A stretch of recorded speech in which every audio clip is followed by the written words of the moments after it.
Kaya nga Prab, message mo kay BG Skin, kasamahan din natin. Oo, at nag-message na ako doon nakaraan ay kagabi sa live, pero yan, na-message ko ngayon sa kanya. Kung may problema, pray lang kay Lord. Huwag niyang isipin na nag-iisa siya. Marami nagmamahal sa kanya, yung mga kaibigan niya, pamilya niya. At huwag niyang itago or kimkimin yung mga problema niya. Share niya, Saka, basta, kung ano man yung problema, pagkatiwala natin sa Diyos. Kasi siya ang may hawak ng ating buhay. Walang pagsubok na di natin kakayanin. Walang pagsubok na binigay ang Panginoon, hindi natin kakayanin. Basta magtiwala lang tayo sa Kanya. Salamat.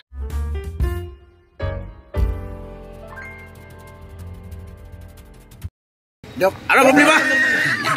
Message lang, Dok. Anong masasabi mo sa kasamahan nating si BG Skin na mukhang nalagay ngayon sa matinding pagsubok? Di ko rin alam kung anong istorya. Ano bang istorya talaga? Hindi na, nabalitaan nga na nasa hospital ngayon at nagtangka daw na magpakamatay? Oo. Oy. Hindi sagot ang magpakamatay daw sa lahat ng problema. Ayan Dok, total mas nauna ka naman sa nauna ka nagkapamilya, nauna ka sa message na lang kay BG Skin. Pampalakas ng loob Dok. Wag mong kitilin ang buhay mo sa paraang hindi tama. Dapat focus ka sa pagbablog. Kung saan ka dapat malakas, doon ka dapat. Hindi yung kung saan ka napunta. Yun na, nangihinayang ako doon sa channel niya. Kaibigan mo yun si BG Skin? Kaibigan ko to. Nangihinayang ako sa channel niya. Hindi niya pinupukusan ang pagcha-charity. Malakas siya sa charity. Oo. Believe nga ako sa kanya yung gaganda ng mga views niya. Yung mag-asawa. Believe nga ako sa kanya. Nangihinayang ako dahil kung totoo man nakitilin mo lang ang buhay sa mga walang kakwinta-kwintang bagay. Wag gawin. Alam mo, ano ba dahilan? Yung ano ba? Ikaw Dok, marami ka ng karanasan. Pwede kang magbigay sa karanasan. Lahat yan, pare, laruan ko lang. Napagdaanan mo na? Napagdaanan ko lang, pare. Lahat yan, pinaglalaruan ko lang. Bakit mo ipupututin buhay mo sa maliit na bagay? Magandang lalaki ka. Oy, lagyan mo J-Lay, pare. Lagyan mo J-Lay para hanapin tayo ng babae. Ayan. Ang akin joke lang. Ito, gusto ko lang ikaw patawanin. Ako para talaga, noon pa man nangihinayang ako sa channel. Wala pa akong 200, 100 pa lang ako mahigit. Pinapangarap ko marating yung channel mo na makarating din ako sa kagaya mo. So isa ka rin sa mga humanga dito? Grabe yung paghanga ko dyan. Ako din kasi grabe siya maghanap ng mga content Ang lalayo. Magaling siya sa content. Oo. Kung ano man ang problema mo, tungkol man yan sa pamilya, pare, hindi dahilan para alisin kitilin mo yung buhay mo. Napakasus. Dahil, ayaw ko na magsalita, pare. Gusto mo, manghingi ka pa sa akin Bibigyan kita Hindi yung mahalin mo ang kung ano mang nasimulan mo, pare. Kung wala nang tiwala, tigilan na yan. Diba? So, Dok, talaga tuloy lang niya ang pagkakamali ng isang tao, pare, hindi na matutuwid pa ng isa pang pagkakamali yan. Tuloy-tuloy na yan. Tandaan. Tuloy-tuloy na yan. Kung ano man ang naging problema ko, ayaw kong makialam, pero kung ano man yan, tuloy-tuloy na yan, pare. So pag ano na lang sa Dok, pero hindi dahilan para alisin mo kitilin mo yung buhay mo. Diyos ko, nasa early 30s ka pa lang. Napakabata pa. Ako nga, 30 anyos, niluloko ko na yung asawa ko Uy! 30 anyos, niluloko ko na asawa ko. Ngayon, nagbago na talaga ako. Kay Mrs. na ako ngayon, Kimyo na ako ngayon. Kay Mrs. umaasa. At saka, Sansuway na rin ako ngayon. Sansut-sut uwi. Yan. Kukusan natin yung mga bagay na yan.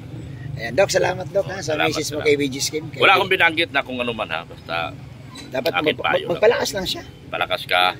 Lakasan ng loob, huwag pang hinaan. Kung ano man ang nakita mong hindi maganda, pag-isipan mo na ng maganda yan. Oo. Wala na ako nakikita dyan. Sayang lang. Thank you, Dok. Sayang lang lahat. Sa magandang mensahe mo kay BG Skin. Yan, salamat. Maganda ba mensahe ko? Maganda, Dok. Di ba ako mababas? Hindi. Sigurado ka. At least totoo ka lang. Jeep ka Siyempre, hingan din natin sa Tatay Pure Health. Yan. Yeah. What's going on? Ano lang bro, message lang bro tungkol kay BG Skin na nabalitaan natin sa hospital at mukhang tinangkang, anyway, na public naman yung kanyang video. Mukhang may problema yata bro. Anong message mo bro? Delat naman tayo, nakakaroon ng matinding problema. Yeah. Ano lang, tibay ng loob. At huwag masyadong damdamin ng mga problema. Ang problema, hayaan mo problema sa'yo. Ay, Oo, ganun yan, di ba Dok? Kasi pag problema ang problema, mahirap, didipres ka. Kaya bro, laban lang. Laban lang. Yan, salamat kay Tatay Pure Help. Yan. Magandang mensahe itong mga galing sa K-Boys. Maghanap tayo ng iba pang mga K-Boys para pampalakas ng loob kay BG Scheme. Yan. So, dito tayo sa loob. Ito, bro, message mo bro kay, kay BG Scheme. Anong message mo sa kanya para pag may problema? Kagaya mo rin, may mga problema ka rin, pero nalalagpasan mo. Anong may payo mo sa kanya? Ano lang, laban lang. Ano kasi yan si Kim. Si Kim. Ano ko yan ang kumpare, ninong niya siya ng anak ko. Ay, ano, kumpare kayo? Tapos ninong din ako ng anak niya. Ah? Hello kay yan, pakatatag siya. At lang, tuloy-tuloy lang sa buhay. Kung may problema, siguro tibayan lang, no?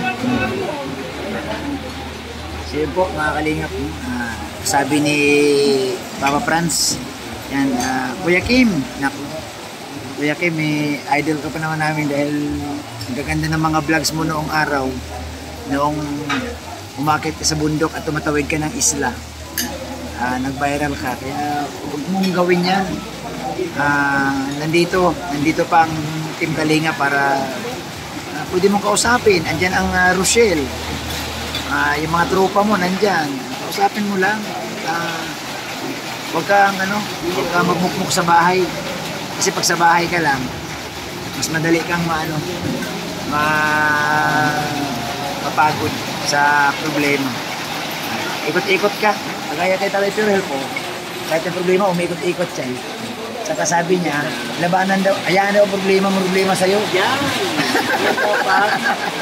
Ang problema, tinatawanan. Oo. Hayaan mo siya. Problema. Hanggat umalis na sa buhay mo. Yung pang lalayo yan. Ayun. Ikaw, Norman, anong message mo kay Kim? Kasi may mga problemang nararanasan. Ano yung problema daw ay huwag tambayan. Ay, gano'n nga. Dapat inaalisan. Lalaysa lang yan. Malayas na lang. Lalaysa lang. Minsan na hinahayaan na lang yan. Yan. Pero minsan may mga tao rin na para magpapaunawa sa'yo na hayaan mo. Kaya nga dapat pag may mga problema, mayroon siyang lalapitan. Pag may problema, may solusyon. May solusyon. Saka may lalapitan siya para advice. Tama. Ano dyan? Pamilya, kaibigan. Pamilya, kaibigan. Dapat nandiyan para nakakausap. Kasi may harap malaman ng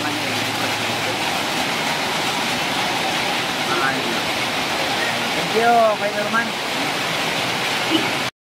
Lips. Ang ganda na salamin mo, bro. Alam ko naman ang tatanong nito ni Kuya Bab. Hindi, bro. Tanong ko lang, anong message mo sa kasamahan nating si BG Scheme? Si Kim? BG Scheme? Oo. Nabalitaan ko lang, Yun nga, may malalim pala na problema. si Bro BG's. So, anong message mo sa kanya, bro, pag may problema? Kagaya, di ba lahat naman tayo nagkakaranas ng problema? Ikaw ba, bro, wala ka bang problema, bro? Ay, mas malalim pa yung pinagdaanan ko yan sa problema lang. Eh, anong message mo kay Kim? Ayan, message ko lang sa'yo bro, pagaling ka agad para makapag-vlog ka na. Kunti lang bro. Haba ng message mo. And positive lang bro, positive lang. Walang problema na hindi nalulunasan and hindi nalalampasan. Yeah. Siyempre sa tulong ni Lord. Hingin natin yung guidance niya and gabay niya. Kalinga Prab, message mo kay BG Scheme, kasamahan din natin. Oo, at nag-message na ako doon nakaraan ay kagabi sa live, pero yan, ang message ko ngayon sa kanya, Kung may problema. pray lang kay Lord. Huwag niyang isipin na nag-iisa siya. Marami nagmamahal sa kanya, yung mga kaibigan niya, pamilya niya. At huwag niyang itago or kimkimin yung mga problema niya. Share niya, Saka, basta, kung ano man yung problema, pagkatiwala natin sa Diyos. Kasi siya ang may hawak ng ating buhay. Walang pagsubok na di natin kaya. Kayanin. Walang pagsubok na binigay ang Panginoon, hindi natin kakayanin. Yan. Basta magtiwala lang tayo sa Kanya. Salamat, Okay, bro, kaya mo yan bro. Yan, Strong lang. thank you. So, yun mga Kalingap, nakausap natin si Kalingap Prab. Maganda ng mensahe ni Kalingap Prab, nagbibigay po ng lakas. BG Scheme, bangon ka, tayo, pag nadapa. Bangon. Siyempre, Bro Jello. Bro, message mo kay Kim. Kahit maiksi lang. Ang message ko lang sa aking inaanak, Inaanak mo yan? inaanak ko sa kasal yun ay laban Uy, wala ninong ka pala. Oo. Ay, sus. Masasabi ko lang sa'yo, Nak, no? Ninong pala si Bro Jello ni Kim. Tatagan mo yung loob mo. Huwag kang mawalan ng pag-asa kasi kuha lang yan. Bayan mo lang yan. Problema lang yan. Tayo ay tao. Ayan. Yan, tanungin si Doc Love, natutulog ha. Iba ang ibigay ni Dr. Love na message dyan. Palitan mo na yan. Bago yan. Oh, yeah. Ito talaga, huwag babago.